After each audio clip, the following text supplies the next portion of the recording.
आज की ख़ास खबर ये है कि इलेक्शन कमीशन और गवर्नमेंट के जो फ्रंट पेज के मैनेजर्स हैं उसमें तल्ख़ कलामी की बातें चल रही हैं, उस पर हम तफसीलन बात करेंगे। इसके साथ साथ रिसेंट कंटोनमेंट के इलेक्शंस हुए, ख़ास तौर पे कराची में, उसके बाद लाहौर में। कल मियाँ शहबाज शरीफ साहब ने कराची का विज़िट किया, उस पर भी हम खुसूसन बात करेंगे। 20 साल जो अमेरिका अफ़गानिस्तान में रहा और जो हालिया अमेरिका की रिपोर्ट है कि पंजशीर में पाकिस्तान की कोई इन्वॉल्वमेंट नहीं थी, हिंदुस्तान में इस वक्त क्या हो रहा है, हमारे साथ इन तमाम बातों पे डिस्कस करने के लिए मुस्तनद पैनल है। मिर्ज़ा इश्तियाक बेग साहब हैं जो किसी तारुफ के मोहताज नहीं है, कॉलमिस्ट हैं, राइटर हैं, पाकिस्तान मुस्लिम लीग के प्रेसिडेंट हैं, बिज़नेस फोरम के। अभी हालिया उनको जो है वो इकनॉमिक एडवाइजरी काउंसिल में भी रखा गया है पाकिस्तान मुस्लिम लीग नून के। सर आपका बहुत बहुत शुक्रिया, आपने हमें टाइम दिया। आपने आर्टिकल भी लिखा 9/11 की 20 ईयर्स बरसी और आज का अफ़गानिस्तान, इस पर भी हम आपसे तफसीलन बात करेंगे। शहजाद कुरैशी साहब हैं, पाकिस्तान तहरीक इंसाफ के MPA हैं, यहाँ डिफेंस से हैं, जहाँ CBC के इलेक्शन हुई और वहाँ पे शिकस्त भी हुई, वो उस तरह से वोट बैंक नहीं आया। तो शहजाद साहब हमारे साथ ज्वाइन करेंगे थोड़ी देर में, वो अभी पहुँच रहे हैं। इसके साथ साथ हमारे साथ एडवोकेट ज़ुबैर हाशमी साहब हैं। ज़ुबैर हाशमी साहब पाकिस्तान मुस्लिम लीग क्यू के लायर्स फोरम के सिंध के प्रेसिडेंट हैं, हाई कोर्ट के प्रेसिडेंशियल इलेक्शन के कैंडिडेट हैं। इसके साथ साथ गहरी नज़र रखते हैं फॉरेन अफेयर्स पे। सर आपका बहुत बहुत शुक्रिया, आपने हमें टाइम दिया। बहुत शुक्रिया, थैंक यू सर। सर सबसे पहले तो हम आते हैं, कल आप शहबाज शरीफ साहब तशरीफ़ लाए थे कराची, एक दिन का दौरा था और आप मुसलसल साथ रहे और जब एयरपोर्ट पे भी थे तो वो जो लोगों ने भी वहाँ पे सवाल किए थे तो आप साथ थे। एक तो ये बताएं कि शहबाज शरीफ साहब के जो कराची आमद की क्या इस वक्त सर, एक तो यह शहबाज शरीफ साहब का जो मेन मकसद था यहाँ आने का, सब ये था कि मैंगल साहब के जो वालिद साहब की डेथ हुई है उसके अंदर कंडोलेंस के लिए वो आना चाहते थे। वो बड़ा सडनली प्रोग्राम बना और इनफैक्ट मैंगल साहब ने उन्हें मना भी किया कि आपकी तबीयत ठीक नहीं है सर, आप नहीं आए, जब मैं इस्लामाबाद आऊँगा तो मैं आपसे मिल लूँगा। बट वो विज़िट थी कि नहीं जी मैं खुद आऊँगा। तो बड़ा शॉर्ट विज़िट था, पूरे दिन का नहीं था, कुछ घंटों पे 4-5 घंटे आप कह दें। मगर इस 4-5 घंटे में उन्होंने इतने काम किए कि अपार्ट फ्राम जो मेन चीज़ थी कंडोलेंस की, वो तो की बात में ख़ास तौर पे वो लोग जो कंटोनमेंट बोर्ड से जीते हैं, मतलब उन लोगों से भी मुलाकात की। और 249 के लोगों को कल उन्होंने एक बड़ी अच्छी खुशखबरी सुनाई कि हमें मालूम है कि ये सीट हमारी है और इलेक्शन की आप तैयारी करें और इंशाल्लाह मैंने यहाँ से एक बार फिर खड़ा होना है और ये सीट निकाल के बतलानी है कि ये हमारी सीट है। तो बड़ा अच्छा रहा। और जैसे एयरपोर्ट का आपने जिक्र किया, कल मैं वहाँ पे मौजूद था जी। कुछ उसी फ़्लाइट से कुछ ख़वातीन थी और एक साहब जा रहे थे और वो उनसे ना सिर्फ मिले, बस रोना उन्होंने शुरू कर दिया और उन्होंने कहा कि सर आपको हम बहुत मिस करते हैं, आपको बहुत याद करते हैं, तबाही मच गई है। पहले हम बड़ा प्राउड फील करते थे जो आपने इतना काम किया वहाँ पे पंजाब में, खुसूसन लाहौर में। और फिर महंगाई का जिक्र आ गया कि सर अब गुजारा हमसे नहीं हो रहा। हम वो वक्त को याद करते हैं और बड़े हमने गलतियाँ की कि हमने मतलब किसी और पार्टी को लेके आए और अब हमें बड़ा अफसोस है इस चीज़ का। तो शहबाज साहब ने उनको ये कहा कि आप हिम्मत रखें, इंशाल्लाह बहुत जल्द इलेक्शंस हो रहे हैं, आप फिर देखिएगा, ऐसे लोगों को लाएं जो आपकी खिदमत करें।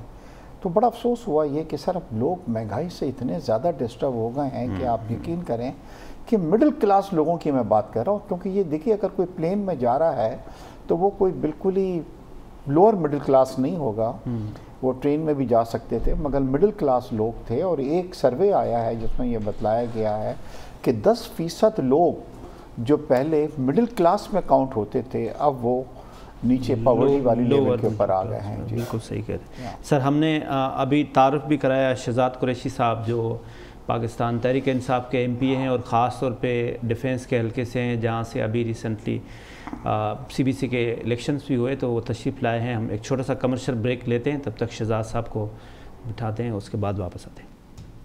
वेलकम बैक शहजाद कुरैशी साहब, आपके आने से पहले हमने आपका तारुफ करा लिया था, हम आपको वेलकम करते हैं। सबसे पहले तो ये बताएं कि इस वक्त हम देखते हैं कि डिफेंस में हर जगह पे शहजाद कुरैशी साहब तो खड़े होते हैं और लोगों की आवाज़ पे लब्बैक भी कर रहे होते हैं। लेकिन आपको सीबीसी के इलेक्शन में वोट क्यों नहीं मिले? देखिए, ये जो सीबीसी के इलेक्शन हुए, इसमें आपको पता है कि सीबीसी के अंदर जो एक 70-80% जो एरिया है वो डिफेंस है। ठीक। और डिफेंस में काउंसलर के इलेक्शन के लिए डिफेंस वालों को अपने घरों से निकालना आसान नहीं है। ओके। जो कि एक फैक्ट है। और आपको ये भी बात पता है कि हमारा जो वोट बैंक है वो डिफेंस ही है, मेजर जो हमारा वोट बैंक है। दूसरा, सोने पे सुहागा ये है कि 2 हलकों में, एक हलके में तो अनाउंस हो गया था हमारे वार्ड 2 में, इमरान शेख साहब, रातों रात सुबह रिजल्ट चेंज हुआ और वो उनके पास भी एक लेटर है कि आपने 311 वोट लिए। सुबह वही लेटर पीपल्स पार्टी के उम्मीदवार के पास भी था कि आपने 311 वोट लिए। ओके। और इसके अलावा जो कि हम कर नहीं सकते, हम उसे रोक सकते हैं, लेकिन हमारा दिमाग उस तरह जा नहीं सकता। इंजीनियर और रिगिंग वाला काम हम नहीं कर सकते कि डिफेंस के, आपको पता है 20 से 25% वोटर्स यहाँ से गुलशन इकबाल, लांडी, मलीर, लियारी में गए हैं। इसका मैं आपको सबूत खुद, अगर आप कहेंगे मैं आपके प्रोग्राम में भी दे दूंगा। अच्छा। और दूसरी जो अजियत दी इन्होंने हमारे वोटर को, वोटर वहाँ से आया, यहाँ से डिफेंस वालों को वहाँ ट्रांसफ़र किया। जब 8300 पे अपना आईडी कार्ड नंबर भेजा तो उससे ही ये उनको एक दिन पहले पता चला, क्योंकि ऑब्वियसली जो डिफेंस में रह रहे हैं वो वोट डालें, अगर जो थोड़े बहुत निकले भी। ये इलेक्शन कमीशन ने किया? ऑब्वियसली वोट ट्रांसफ़र तो इलेक्शन कमीशन ही करेगा, और किसके कहने पे किया, क्यों किया, ये भी एक साइंस है पूरी। इसके अलावा मेरा वोट वार्ड 3 में था, मेरी वाइफ का वोट वार्ड 10 में था, और हम माशाल्लाह 14 साल से साथ रह रहे हैं। लास्ट इलेक्शन में हमने दोनों ने साथ वोट दिया था। इस तरह के भी इन्होंने किया अजियत के, एक मियाँ को कहीं और फेंक दो, बेगम साहबा को कहीं और फेंक दो, बट इतनी अजियत दो कि ये वो कर सके। जो थोड़ा बहुत वोटर भी निकला उस परेशानी में गया ही नहीं। आप ये कहना प्लीज समझें कि जो इंजीनियर्स थे उन्होंने इस मरतबा ये तय कर लिया था कि पीटीआई को हराना है। आप पीटीआई को हरवाना, तो इसको ऑन दी अदर क्या कहते हैं, आप बिल्कुल सही कह रहे हैं, पीटीआई को हरवाना और अपने आप को जितवाना, इसमें पीपल्स पार्टी का बहुत मेजर रोल है। और इसकी आप इससे अंदाज़ा लगा सकते हैं कि एक वार्ड, मतलब एक बूथ पे 800 वोट पड़े, एक वोट 3 मिनट लगते हैं, एक वोट डालने में 3 मिनट से कम नहीं लगते, और 1 घंटे में 90 वोट, आप अंदाज़ा लगा लें। हमने सब चीज़ें वो तैयार करके रखी हुई हैं। वो अगेन वही वाली बात है कि ये छोटा इलेक्शन होता है, इसमें 200-300 की लीड भी काफ़ी मेजर रोल प्ले करती है। और डीएचए की आवाम नहीं निकली, मुझे कहते हुए कोई वो भी नहीं है कि ये जो लाहौर डीएचए और पिंडी मुल्तान उधर भी नहीं निकले। देखिए, मुझे लाहौर डीएचए का मुझे नहीं पता, मैं बिला वजह कोई ऐसी बात करूं कि ना उसका सर हो ना पाऊँ, लेकिन आप मुझसे डीएचए का पूछेंगे, सीबीसी का पूछेंगे, मैं आपको फैक्ट्स एंड फिगर्स के साथ कोट करूँगा। देखिए, मैं तो आपसे एक्सेप्ट कर रहा हूँ मैं हारा हूँ, मतलब पीटीआई हारी है, लेकिन हमें इन चीज़ों पे तहफ़्फ़ुज़ात हैं। आप मुझे सिर्फ ये बता दें, मेरे सीनियर हैं इश्तियाक भाई, वो भी मुझे बताएं, बाय इलेक्शन के अंदर 1,93,000 वोट थे, अब 3 साल के बाद 2 लाख से ज़्यादा वोट हो गए। अब ये समझेगा 193 ओवरऑल मेरे हलके में थे, और सीबीसी के अंदर 162 थे। अब सीबीसी के अंदर आपके माशाल्लाह 2 लाख के करीब वोट है, यानी कि आप समझें कि तकरीबन 38,000 वोट कहाँ से आ गया। सर, ये तो फिर आपकी हुकूमत है ना, ये इलेक्शन कमीशन तो आपके मातहत है ना। देखें, बुरा नहीं मानिएगा, ये आप एंकर्स लोग हमारा मजाक उड़ाने के लिए बोलते तो हैं, इलेक्शन कमीशन आज़ाद है, और इतना आज़ाद है कि वो आपने देख लिया कि अभी जो हमारे साथ हो रहा है और जिस तरीके से वो कर रहे हैं, मैं उनके खिलाफ बयान नहीं देना चाहता, लेकिन क्या कोई इलेक्शन कमीशन को आप एक तरफ कहते हैं वो आज़ाद है, उसको आज़ाद होना चाहिए। आप मुझे बता दें पीटीआई के कौन सा इन्फ्लुएंस या पीटीआई की कौन सी बात वो मान रहे हैं, सारी चीज़ें तो अपोजिशन वाली मान रहे हैं। जो ये कहें तो ये कहें कि बायोमेट्रिक मशीन के अंदर एल्फी डल जाएगी और वो ख़राब हो जाएगा, तब कोई सेंस सर, फिर आप ये नहीं समझते कि ये सारा कुछ आपके साथ शेख रशीद साहब ने किया है? क्योंकि उन्होंने वज़ीर आज़म साहब को ख़त लिखा कि ये जो सिकंदर सुल्तान राजा हैं, ये बहुत ही ऑनेस्ट, अपराइट, डेडिकेटेड, डिवोटेड ये ऑफिसर हैं, इनको आप as a secretary railway extend करें या आप इलेक्शन कमीशन के कमिश्नर लगाएं। देखें, हमने कभी भी कोई प्लानिंग करके काम नहीं किया। ये इसको आप हमारा सादगी कह लें, इसको आप हमारी ईमानदारी कह लें। सादगी सर नहीं, इसको आप हमें हमारी सर 3 साल हो गए। नहीं, देखें, मैं अगर मैं अगर मेरा टेलीविज़न है हाँ और सर। मैं वहाँ पर एंकर मेरिट पे पूरी अपनी इंक्वायरी करके लगाता हूँ और बाद में वो एंकर परफॉर्मेंस नहीं देता, एटलीस्ट मुझे तो अपनी तसल्ली है कि मैंने सही बंदे को नहीं चूज नहीं, किया। आपने पहले मुझे टेस्ट किया, आपने पहले मुझे एंकर रखा रेलवे में, आपने मुझे टेस्ट किया कि he is a best. Her duty अलग होती है ना। अब आप मुझसे कहें कि मिर्ज़ा इश्तियाक बेग साहब का टेक्सटाइल का और दूसरी चीज़ों का तजुर्बा है, अब आप मुझे वहाँ CEO बना के बिठा दें, वो आप मैं नहीं चल सकता ना। तो दूसरी इधर सबसे बड़ी आके चीज़ ये उनका कि वहाँ कुछ है, वहाँ कुछ है, वहाँ आके कुछ ज़्यादा ही आज़ादी फील होती है। Right, और आपने देख लिया कि हम इन चीज़ों में, हम सिर्फ सिस्टम चेंज करने से मुराद ये नहीं कि सिस्टम हमें फ़ायदा पहुँचाए। देखिए बायोमेट्रिक हो, उसके अंदर जो भी चीज़ें हैं, जो भी वोटिंग मशीन है उसमें कोई खामियां हैं, चीज़ें हैं, आप जो एक्सपर्ट्स हैं उनको बुलाएं, आप दुनिया भर से अपनी राय लें, तो एक प्रॉपर तरीके से करें। लेकिन आज खान साहब वज़ीर आज़म है, ज़िंदगी भर तो खान साहब वज़ीर आज़म नहीं रहेंगे ना। सिस्टम्स को इतना मजबूत कर लेंगे। हम तो इंशाल्लाह 23 में जीते हुए, मैं जिंदगी भर से मैंने बोला, कोई आदमी आबे हयात पी के तो नहीं आया हुआ ना। राइट सर, मैं भी पता नहीं हूँ या नहीं हूँ, तो अल्लाह ताला की तरफ से। ज़ुबैर हाशमी साहब, एक आप सीनियर कानूनदान हैं, आप सुप्रीम कोर्ट के वकील भी हैं, ये बताएं, ये जो सिकंदर सुल्तान राजा साहब हैं और जो इस वक्त जो गवर्नमेंट के फ्रंट पेज की जो मैनेजर्स की जो स्टेटमेंट्स आ रहे हैं, ख़ास तौर पे जो आज आपने देखा कि जिस तरह से सवाती साहब ने फरमाया, तो डू यू एग्री कि वाकई ऐसा ही हो रहा है और इलेक्शन कमिश्नर जो है वो बिल्कुल बी टीम हो गया है अपोजिशन की? बिस्मिल्लाहिर्रहमानिर्रहीम, बहुत शुक्रिया मुझे मदऊ करने का। हुसैन थेबो साहब, आप सादगी देखिए ना हमारे दोस्तों की। शहजाद कुरैशी साहब खुद कह रहे हैं, खुद फरमा रहे हैं कि हमसे चीज़ें मैनेज नहीं हो रही हैं, तो डेफिनेटली कहीं ना कहीं कोई रुकावट है। बगैर तैयारी के जो कह रहे हैं कि हो जाती हैं, हम सादगी से हो जाती हैं, हमारी नीयत पे शक नहीं करें, तो डेफिनेटली इनसे चीज़ें मैनेज नहीं हो पा रही हैं। जिसका अग्रेशन आपने वुज़रा के आपने स्टेटमेंट्स देखी होंगी, जिस तरीके से वो बिहेव कर रहे हैं या जिस तरीके से वो रेस्पॉन्ड कर रहे हैं, वो बहुत ऑफेंसिव है। और अदर हैंड पे अगर आप देखें तो ये भी लगता है कि जो इस मुल्क को चलाने वाली मुक़्तदर ताकतें हैं, वो जब तक किसी पे अपना हाथ रखे रहती हैं तो मामला ठीक चलते हैं। तो इसका मतलब है कि इमरान खान साहब के पाँव के नीचे से रेत सरक रही है। ये सोचने की बात है, ये लम्हा फ़िक्रिया है कि अगर ऐसा है और कुछ इंस्टीट्यूशंस जो हैं वो अबव द इंस्टीट्यूशन हो रहे हैं और इलेक्शन कमीशन के मेंबरान का जैसे कैबिनेट कमेटी में से वॉकआउट कर जाना, ये पाकिस्तान की तारीख की पहली मिसाल है। इससे पहले कभी ऐसा नहीं हुआ। तो मुझे तो यही महसूस हो रहा है कि चीज़ों ने अपनी जगह से सरकना शुरू कर दिया है। अब PTI की लीडरशिप को और जो इस मुल्क को चलाने वाले हैं उनको ये ज़रूर सोचना होगा कि इन मामलात को किस तरह आगे बढ़ाया जाए। अफ़ाम तफ़हीम रखनी है या वही अंदाज़ रखना है जो कंटेनर वाला अंदाज़ था। राइट। जो खान साहब का पहले एक स्लोगन होता था ना कि अकाउंटेबिलिटी का सिस्टम होना चाहिए, जो ब्यूरोक्रेट्स हैं उनको अपना टेन्यूअर होना चाहिए, उनकी कोई एक्सटेंशन, ख़ास तौर पे भी जैसे नेब की भी बात हो रही है, अब वो ये भी सुनने में आ रहा है कि उसके लिए कोई आर्डिनेंस, अभी तक ऐसी कोई बात आई नहीं, लेकिन कोई आर्डिनेंस आ रहा है कि उसको जो है वो एक्सटेंशन मिल रही है। क्या आप समझते हैं कि खान साहब को अपराइट नया आदमी लेना चाहिए नेब के लिए, या उसी घसे पिटे पुराने पाकिस्तान की तरह अभी तक हो रहा है? बेसिकली जब हम पावर से बाहर होते हैं तो हमारे पॉइंट ऑफ व्यू चीज़ों के बारे में दूसरा होता है, लेकिन जब हम पावर में होते हैं तो हमारा पॉइंट ऑफ व्यू चीज़ों के बारे में बदल जाता है, मफादात सामने आ जाते हैं।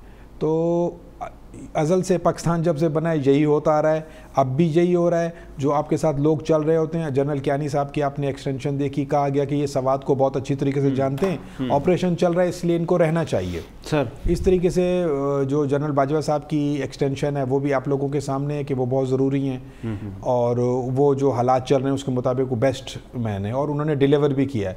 इसी तरीके से अब वो नैब में चूँकि हुकूमत के बकौल वो अदरवाइज़ हमें चीज़ नज़र नहीं आती, किसी को कोई कन्वेक्शन नहीं हो रही है, कोई सज़ा नहीं हो रही है, कोर्ट से बरी हो जाते हैं अमूमन लोग, लेकिन चूँकि हुकूमत को ये लग रहा है कि ये इनकी चेयरमैन नैब की कारकर्दगी अच्छी है, तो इस वजह से वो चाहते हैं कि इनको एक्सटेंशन दी जाए। अब वो तमाम वो जो असूल थे, कायदे कवानीन ज़ाब्ते थे, वो सब भूल गए और वो ये चाह रहे हैं कि नया आदमी पता नहीं कैसा मिले, हम क्या तजर्बा करेंगे, ये तो हमें अच्छा रिजल्ट दे रहा है इसलिए इसको कंटिन्यू करना चाहिए। तो क्राइटेरिया चेंज हो जाता है, बेसिकली पावर में आने के बाद क्राइटेरिया चेंज हो गया। बिल्कुल सही कह रहे मिर्ज़ा साहब। आपने देखा सर ने कहा, शहजाद साहब ने, कि जो वोटर है वो निकला नहीं। क्या आप इस ओपिनियन से आप एग्री करते हैं कि वाकई ऐसा ही है और वो पूरे पाकिस्तान में पीटीआई की हुकूमत होते हुए उनके खिलाफ वोट जो है वो शिफ्टिंग हो गई, वो चाहे वो लाहौर में हो गई, वो चाहे मुल्तान में हो गई, ख़ास तौर पे कराची में तो हो गई? हुसैन साहब, पहले तो शहजाद साहब मेरे बड़े अच्छे दोस्त भी हैं, उनको लाइक करता हूँ, इट्स वेरी हार्ड वर्किंग। हाँ, मैं तो शुरू में कहा कि वो हर जगह पे नजर, मगर आज इन्होंने जो बात की है मुझे बड़ी हंसी भी आ रही थी कि और सादगी बतला रहे थे कि हमें तो पता भी नहीं लगा सर कि ये चीज़ हो गई, और हमें तो रिगिंग नाम से उसकी स्पेलिंग भी नहीं आती। अब आपको एक मिसाल दूँ, पाकिस्तान की तारीख की सबसे बड़ी रिगिंग जो हुई है इलेक्शन की, वो डस्का के अंदर शायद हुई थी, वो जो जिसके अंदर 20 रिटर्निंग ऑफिसर्स क्या थे उनको गायब करके एक जगह पे बैठा दिया गया था और उनको बाद में डिस्कवर वहाँ से करवाया गया, और उसकी रिपोर्ट शायद आने वाली है या पता नहीं आ गई है कि नहीं है, वो आ रही है। जब वो आएगी तो आपके रूंगटे खड़े हो जाएंगे।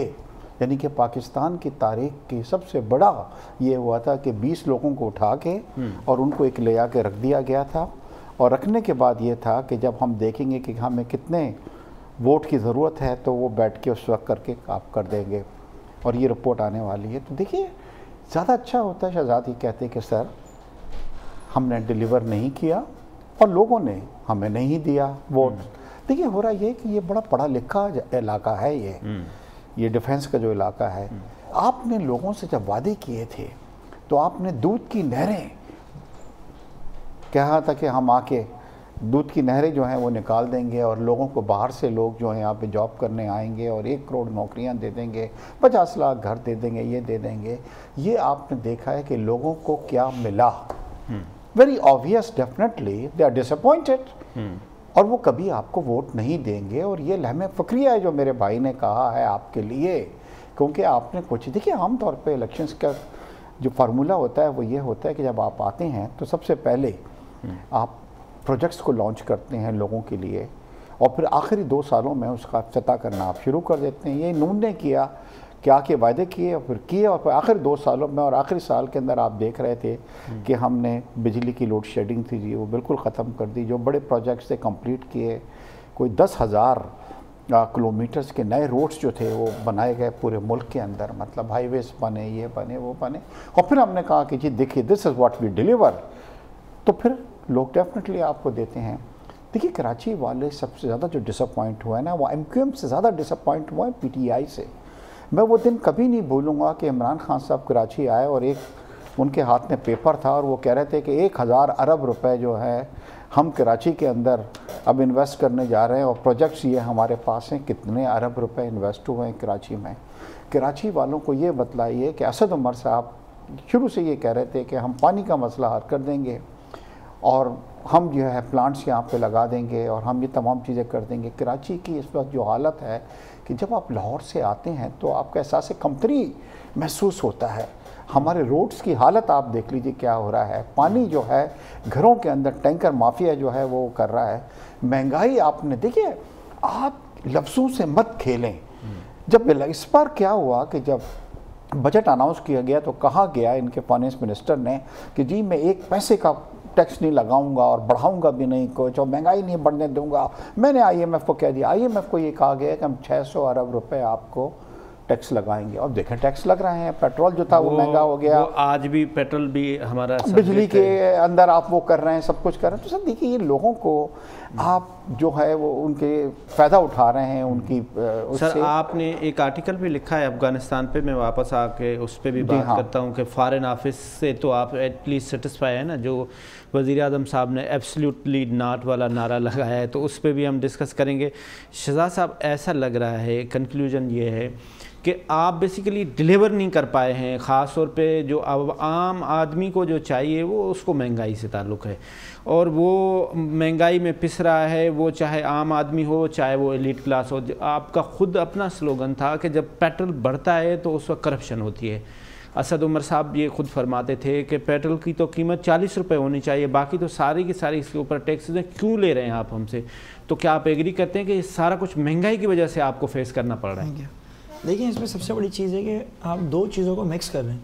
ठीक सर। आप मुझसे या तो पूरे पाकिस्तान की बात कर रहे हैं या आप मेरे इस पर्टिकुलर डीएचए की बात नहीं, मैं महंगाई तो पूरे पाकिस्तान, अगर सर महंगाई तो पूरे पाकिस्तान की बात है ना। नहीं नहीं, देखिए डीएचए की आप जहाँ तक बात करेंगे, डीएचए में आप वोटर्स को निकाल के चेक कर लें, ठीक है, वो तो हमारी बात हो गई। मुंसिल का कॉलोनी में कितने वोट पड़े और डीएचए में कितने पड़े। अगर आप ये करें कि पेट्रोल महंगा हो गया, आटा महंगा हो गया, चीनी महंगी, डीएचए वाला इसलिए नहीं निकला, तो वो थोड़ा सा ओवरऑल कॉन्फ्लिक्ट की तरफ चली जाएगी। देखिए ओवरऑल पाकिस्तान के अंदर मैं आपको चीज़ बताऊँ, पहली बात तो मैं आपको एक चीज़ आपको थोड़ी तस्सीह कर दूँ, हम कराची से जीते हैं। अच्छा जी, हम ओवरऑल कराची में नंबर 1 आए, ठीक है। तो अल्हम्दुलिल्लाह हम उन एरिया से जीते हैं जो PS 88 के अंदर, जब यही वोटर जो अभी 25-30 हज़ार इस हल्के में ट्रांसफ़र हुआ था, वो वहाँ PS 88 में हुआ था। अभी हम मलिर कैंट की 500 सीटें जीते हैं। आ जाएँ आप कैंटोनमेंट बोर्ड फैसल, वो भी हम जीते हैं, सही है ना। अगर आप ओवरऑल पूरा देखेंगे तो हमारी 14 सीट्स हैं। शहजाद कुरैशी साहब अपना हल्का हार गए हैं ना। मैं तो एक्सेप्ट कर रहा हूँ ना, यहाँ से हम 2 सीटें जीते हैं। लेकिन जनरली पाकिस्तान की अगर हम बात करते हैं तो क्या जनरली पाकिस्तान में भी हम जीते हैं? नहीं, लेकिन जहाँ आप लाहौर की बात करेंगे, पेशावर की बात करेंगे, उन जगहों से हारे। गुजरावाला हम जीते हैं। पंजाब की मैं बात कर रहा हूँ, गुजरावाला जीते हैं। तो पंजाब में आप समझते हैं कि बुज़दार साहब ने सही डिलीवर किया है एज कम्पेयर टू शहबाज शरीफ? एक चीज़ में हुसैन भाई, आप भी माशाल्लाह इतने अरसे से आप पॉलिटिक्स तो मैं नहीं कहूँगा, लेकिन इनके साथ आपका उठना बैठना है और आप बड़े करीब से देखते होंगे। मेरे दोनों तरफ माशाल्लाह सीनियर लोग बैठे हुए। सर प्लीज़ काउंसलर के इलेक्शन को ना 2023 के जनरल इलेक्शन या जनरल इलेक्शन से कभी नहीं मिलाया जाता। प्लीज़ ये समझे, काउंसलर का जो इलेक्शन होता है उसमें शख्सियत के अपने वोट भी होते हैं, क्योंकि वहाँ पर शख्सियत इस तरह से आ जाती है, अगर आपका भाई खड़ा हो जाता है तो फिर आप पीपल्स पार्टी के हों, नून लीग के हों या PTI के हों, आप अपने भाई का साथ देते हैं। वो बरादरी सिस्टम ज़्यादा आ जाता है। प्लीज़ इस चीज़ को आप ये देखें। अब आ जाएं आप, मैं तो एक्सेप्ट कर रहा हूँ कि ओवरऑल पाकिस्तान के अंदर हम टॉप पे, ये भी मैं आपको बता दूँ। पंजाब के अंदर बिल्कुल सही कह रहे हैं इश्तियाक भाई, पंजाब के अंदर हमारी पोजीशन क्यों कमज़ोर है वहाँ पे? रीज़न कोई? यार देखिए, लाहौर की आपने बात की, लाहौर के अंदर तो वैसे भी आप जनरल इलेक्शन में भी देख लें, हमारी जितनी सीट्स थी उसके हिसाब से हमें डिलीवर तो हमने किया है। आप ओवरऑल चीज़ें सारी देख लें। अब डिलीवर करना ये नहीं है कि मैं ऑरेंज ट्रेन चला दूं और फिर 10 अरब की सब्सिडी हर साल आवाम को भरने पड़े या दूसरी चीज़ें हों, लेकिन बाकायदा तरीके से आप देख लें हमारा मेडिकल तौर पे जो आपका हेल्थ सेक्टर है उसमें देख लें आप, बेस्ट काम हुआ है, दुनिया उसको अप्रिशिएट कर रही है। यास्मीन राशिद, नए हॉस्पिटल्स भी बने, पुराने हॉस्पिटल्स जो ये लोग इफ्तिताह करके, क्योंकि आखिरी साल नून लीग ने बड़े इफ्तिताह बड़े किए। अच्छा, जिसको ताकि लोग बोले हैं इफ्तिताह तो नवाज शरीफ साहब ने किया था। अरे भाई किया था, मुकम्मल किसने किया? आज ग्रीन लाइन 2019 जून में हमें मिली है, ठीक है। लोग कहते हैं ग्रीन लाइन का इफ्तिताह तो नवाज शरीफ साहब ने किया था। भाई किया था ना इफ्तिताह तो आज भी मैं 10 जगहों के कर लूँ। तो हमने तकमील तक पहुँचाया, हमने ग्रीन बसेस ऑर्डर की, जो कि पीपल्स पार्टी पिछले 13-14 साल से कह रही है 10 बसें यहाँ नहीं ला सकी इस शहर के अंदर। तो आप इंशाल्लाह देखते जाएं, डिलीवर हम ही करेंगे। K4 भी हम डिलीवर करेंगे, KCR भी करेंगे, और नालों की सफाई सबसे बड़ी, जो शहर डूबता था, देखिए डिफेंस तो डूबा अपनी सर्विस सिस्टम की वजह से, लेकिन बाकी शहर किस बात पे डूबा? आज तीनों नालों के दोनों तरफ रोड्स बन रही हैं, नाले साफ हुए हैं, 35 अरब में रिहेबिलिटेशन भी हो रही है और इसके साथ साथ बन भी रहे हैं। तो सर इसको अप्रिशिएट करें। राइट, फायर टेंडर्स, इस शहर में फायर टेंडर्स नहीं थे, अप्रिशिएट करें। सारे मेन काम देखें 1100 अगर नहीं भी दिए नहीं, क्यों नहीं दिए? ये सारी चीजें फ्री में थोड़ी बन रही हैं। तो 50 गाड़ियां तो आ गई हैं, तो अब उन्होंने डिलीवर भी किया है, उन्होंने नाले भी ठीक कर दिए, फिर भी आवाम वोट क्यों नहीं दे रहा? सबसे पहले तो इसको सितम ज़रफ़ी हालात कहें कि पीपल्स पार्टी की जो गवर्नमेंट है उससे ज़्यादा शायद ही कोई गवर्नमेंट ऐसी हो जो करप्ट हो। ठीक, उसके बावजूद PTI अगर डिलीवर नहीं कर पा रही तो ये एक सितम ज़रीफ़ी ही है। राइट, बहुत बड़ा स्कोप था PTI के लिए MQM के जाने के बाद, और लोगों ने इनको मौका भी दिया। बहुत बड़ा मौका था, बहुत बड़ा चांस था ये इसको डिलीवर करते, मगर ये उस तरह से डिलीवर नहीं कर पाए जिस तरह से इन्होंने सुहाने ख्वाब दिखाए थे। होना तो ये चाहिए था, जैसे ये 1 करोड़ नौकरियों की बात हो रही थी, बाहर से इन्वेस्टमेंट आने थी, एक दिन में कर्जे उतर जाने थे, तो उसमें से अगर ये 10% भी मटेरियलाइज कर जाते तो फिर भी बहुत बड़ा मार्जिन मिलता है इनको, बहुत बड़ा लेवरेज मिलता है इनको। अब सिर्फ स्लोगन्स पे नहीं चला जा सकता। ये जो महंगाई वाला फैक्टर है ना, मैं कहता हूँ कि इस टाइम अपोजिशन इतना नाकाम है, शायद दुनिया की सबसे नाकाम अपोजिशन इस वक्त मौजूद है। मगर जो इस वक्त रियल अपोजिशन है वो महंगाई है, वो नॉन गवर्नेंस है, वो हालात का अच्छा ना होना है।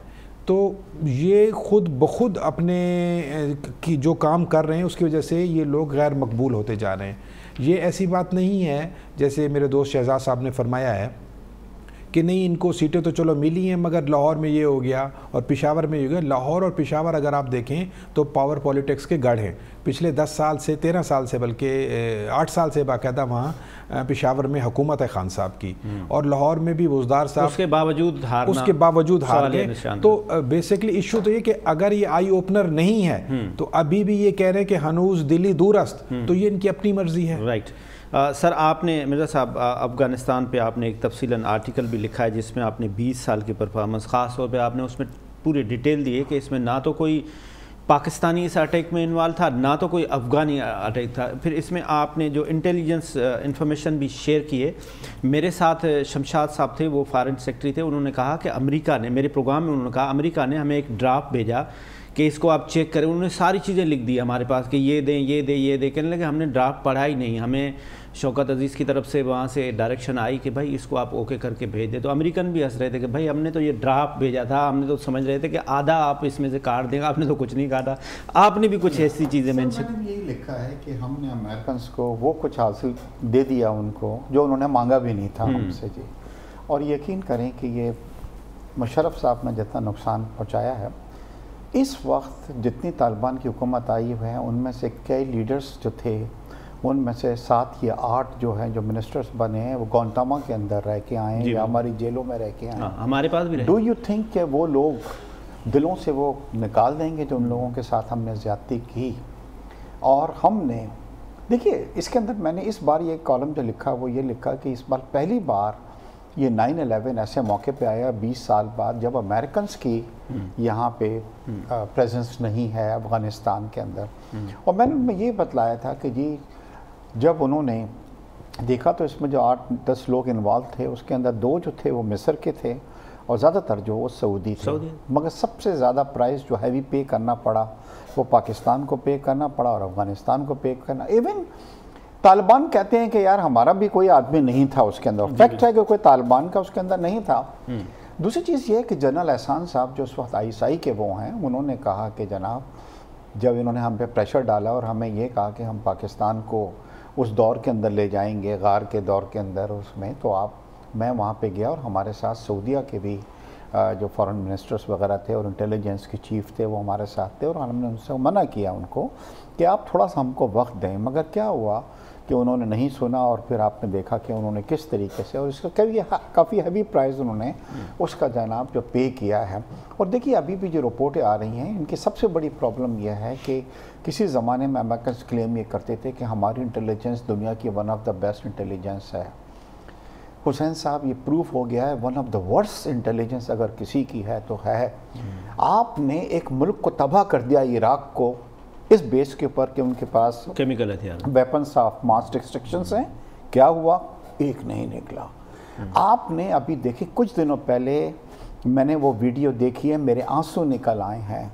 जिस घर को इन्होंने तबाह किया है ड्रोन से, जिसके अंदर 7 बच्चे मारे गए हैं और आखिर तक ये कहते रहे कि जनाब ये दाइश के लोग थे ये और ये खुदकश बम्बार थे और ये थे। और उसके बाद क्या हुआ? क्रेडिट जो है इनको नहीं जाता।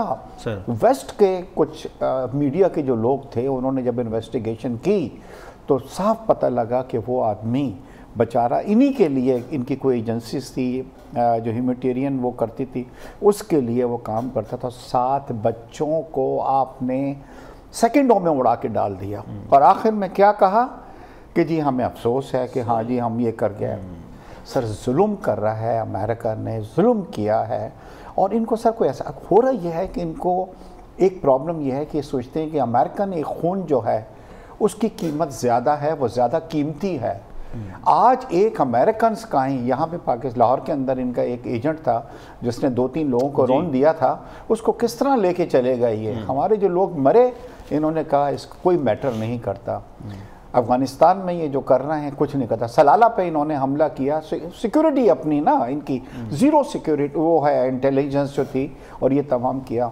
तो देखिए इनको बहुत, मगर आखिर में मैंने एक आपको बतला दूं कि हमें ज़्यादा खुशी मनाने की ज़रूरत नहीं है। आने वाला वक्त में बहुत ख़राब देख रहा हूं। Too early to celebrate. हाँ, टू अर्ली टू सेलिब्रेट, और आने वाला वक्त बहुत जो है टफ फॉर्म में आ रहा है। बिल्कुल सही शहजाद साहब, एक जैसे सर ने कहा कि it's too early to celebrate, तो क्या आप समझते हैं कि जो हमारा एब्सोल्युटली नॉट है, इसको हम पॉपुलर स्लोगन तो आया, लेकिन हमने इसके डैमेजेस पे करने होंगे, क्योंकि हमारा जो ट्रेड है वो तो यूरोप के साथ है, और एक बराबर में हमारा एक दुश्मन बैठा हुआ है जो इसको बार बार इस चीज़ को, इस सेंटेंस को दुनिया में पेश करा रहा है। क्या आप समझते हैं कि इसका हमें हेवी डैमेजेस पे करने होंगे? देखिए, अक्सर जब आप किसी की परफॉर्मेंस